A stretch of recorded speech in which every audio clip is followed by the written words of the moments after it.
Okay guys, part 2 ng snow day vlog namin. Andito kami sa park namin. Yan, gumagawa ng snowman si Mrs. si AJ. Nag-exercise kanina. Ngayon nakapag-goggles na ako. Meron ako snow goggles, ski goggles. Mura lang naman to eh, $20 lang to pag sale. So ilang beses ko na to nagamit. Anyway, pag-usapan natin bakit big deal sa Texas yung snow. Kasi nga, 'di ba, generally mainit sa Texas. Pero pag malamig, malamig naman talaga. And as scheduled nga, every 4 years nag-i-snow dito. Walang palya. Walang palya, guys. 2021 yung last eh. January 2021. Walang palya. And kaya kami natutuwa kasi imagine mo, ma-experience ka ng snow. Hindi mo na kailangan bumiyahe. Hindi mo na kailangan pumunta ng Colorado, Utah, Wyoming. Dito lang sa neighborhood may snow na. Pwede na makahawak ng snow. First time ko makahawak ng snow, na tuwang-tuwa din ako. Kasi hindi siya katulad nung sa ref, yung sa freezer. Iba.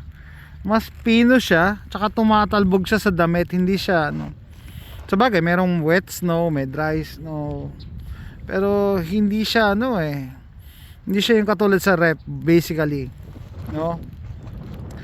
Tapos syempre parang fulfillment ng childhood dream natin galing Pilipinas na maka-experience ng snow, plus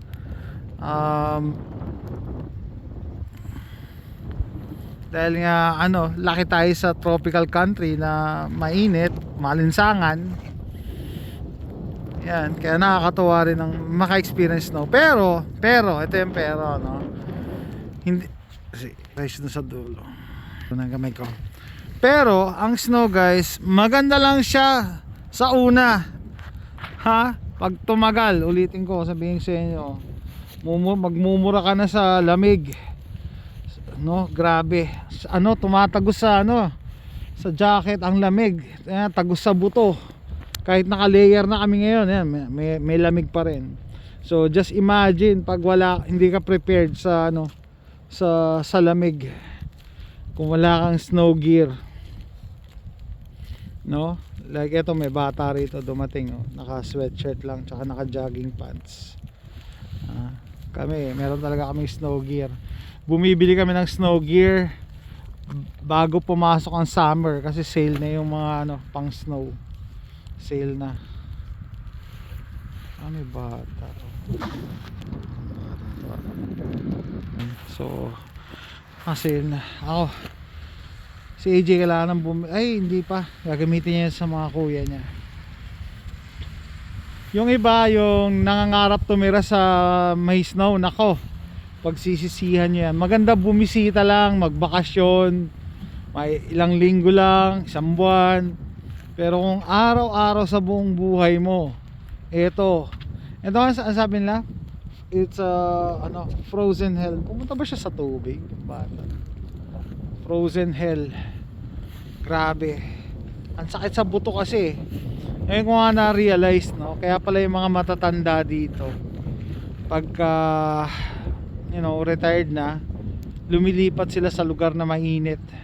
Mas madali kasing tiisin yung mainit kaysa yung lamig. Ewan ko ba, yung lamig, tumatagos talaga sa buto.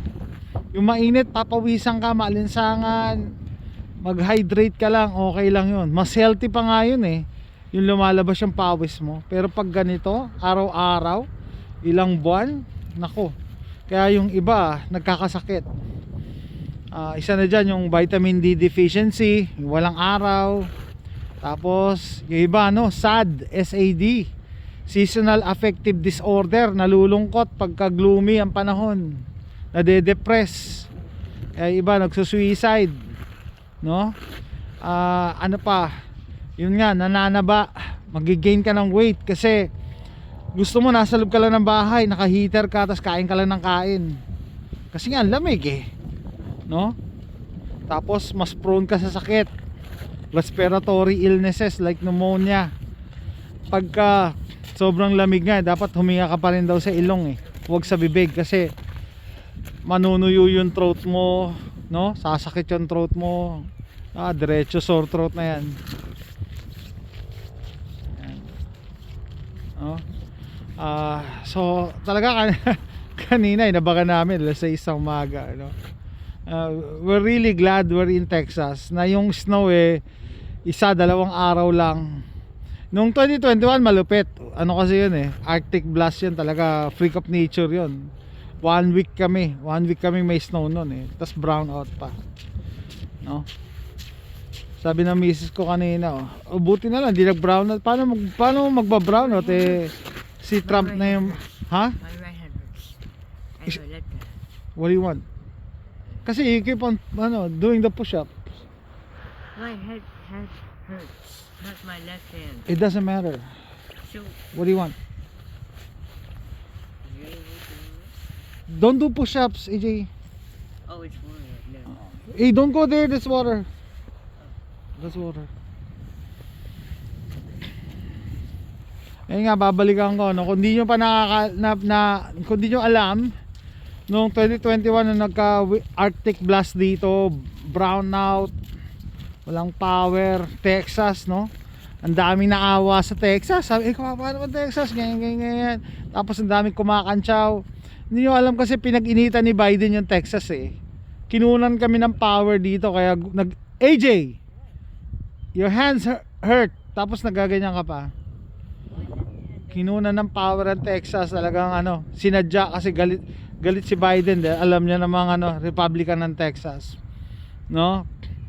Ano pa ba, yung ibang mga taga California awang-awa sa amin, pero okay, we manage kasi maraming preppers dito sa US, sa Texas, no? It just so happen marami ding liberal dito na mga naglipatan, kaya sila yung mga hindi prepared, mga hindi talaga Republicans, meaning hindi prepared, walang gear, hindi nagka-camping, walang barrel. Usually yung mga nag-outdoors, we are the same people, di ba? We are the preppers, we are the outdoors persons, we are the gun owners, no?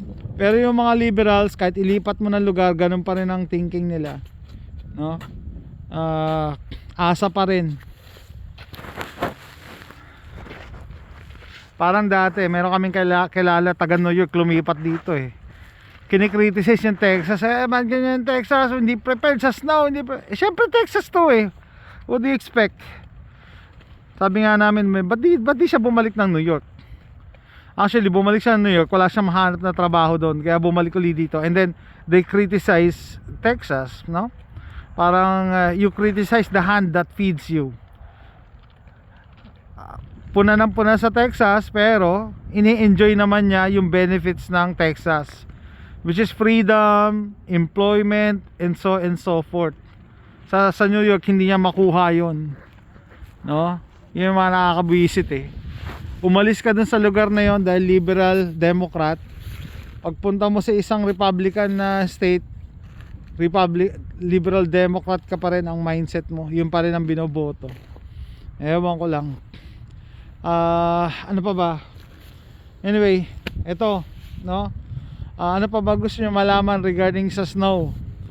Alam ko yung feeling talaga na pag nasa Pilipinas ka, sabik na sabik ka sa snow. Pero once maka-experience ka, kahit isang araw lang, you're done. Tapos na, parang okay ka na. Okay na ako, hindi na ako magki-crave. Hey, where are you going? Let's go. Hindi ka na magki-crave uli ng snow. My right hand was so warm again.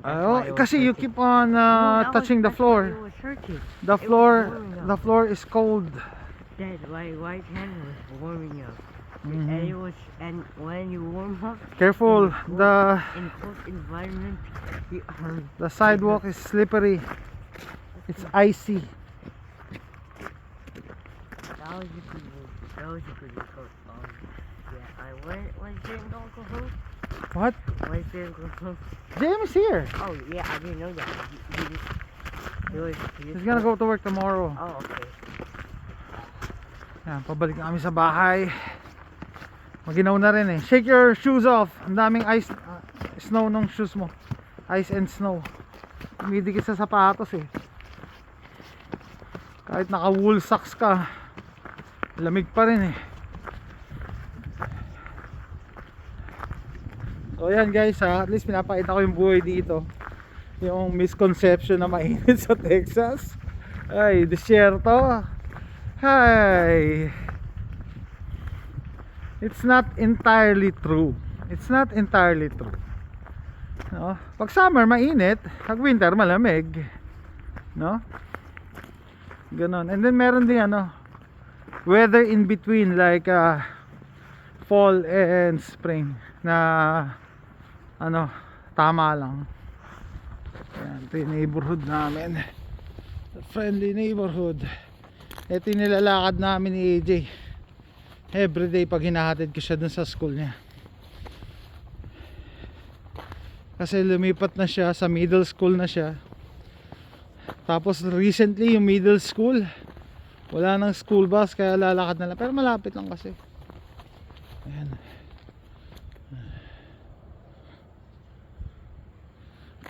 Lapit lang. Lapit lang doon sa park ng school niya eh, pag dinaretso mo lang. Ano pa ba? Parang kanina may naisip ako eh. Parang naisip ko gumawa ng prepping video mamaya pag uwi sa bahay. Tapos gawa rin ako ng reaction video regarding sa inauguration ni Trump yesterday. Yung mga liberal meltdowns, mga haters. Ha? Hindi pa rin tumitigil sa kakaiyak. Umiiyak pa rin hanggat nanumpanat lahat si Trump eh. Yung mga haters umiiyak pa din. No? It's just sad. Ano lang, para mabigyan ko ng glimpse, no? May nakakita ako eh. May mga Pinoy na truthers daw pero hindi nila alam kung saan sila kakampi. I mean, sa US kasi dalawa lang pagpipilian mo eh. Ha? Either si Trump or si Kamala Harris, Biden, Obama, etc. Diba? Eh, bibigyan ko kayo. Kung ayaw kay Trump, di doon pala. So, si Kamala Harris pala ang gusto nyo. As of yesterday, kaupo ni Trump, sinara niya yung border. Iyak yung mga illegal immigrants. It's never good. Yung illegal immigration, it is never good. Sa Amerika lang naman yan pinapayagan. Sa ibang bansa hindi nagpapapasok ng illegal. Kukulong ka nila. Sa ibang bansa nga, sa Middle East pwede ka pa mabaril eh. Sa Amerika lang. Anyway, mamaya pag-usapan natin in depth. Yan, may bata naglalaro doon. Dito tayo. So part 2 ng snow day namin dito sa Texas. We're just enjoying it kasi in a few hours mawawala na to. Magme-melt na daw to a few hours. Tomorrow it's still cold. Baka frozen yung kalsada pero wala nang snow. Ganun lang kabilis. That's it guys. Thanks for watching. Bye.